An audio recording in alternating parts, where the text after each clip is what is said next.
Public Health England has just launched its latest edition of Health Matters, which focuses on people with mental illness and severe mental illness in particular.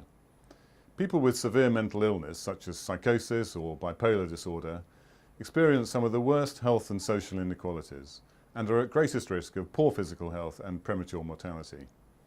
They die on average 20 years earlier than the general population, which is the same life expectancy that the general population experienced in the 1950s, and evidence suggests that the mortality gap is widening.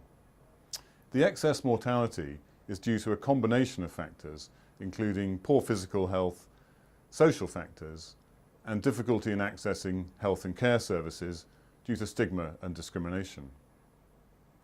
It's estimated that people with severe mental illness, two in three deaths are from preventable physical conditions such as cardiovascular disease and respiratory disease.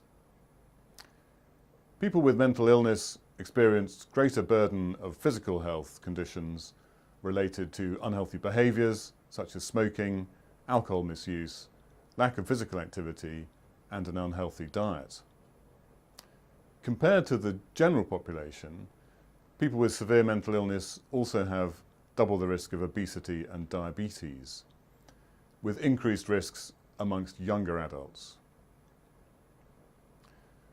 Social factors such as poor housing, poverty, and unemployment also make people with severe mental illness more vulnerable. This edition of Public Health England's Health Matters discusses the scale of the problem, the inequalities that need addressing, and the actions that local commissioners, public health professionals, and other health and care professionals can take.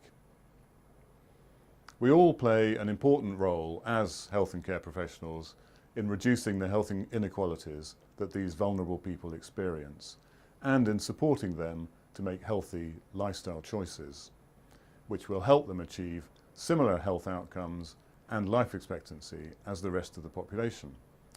Please take a look at the Health Matters online resource, which includes case studies, blogs, downloadable infographics and slides that you can use in presentations and in discussions with colleagues. Thank you for watching.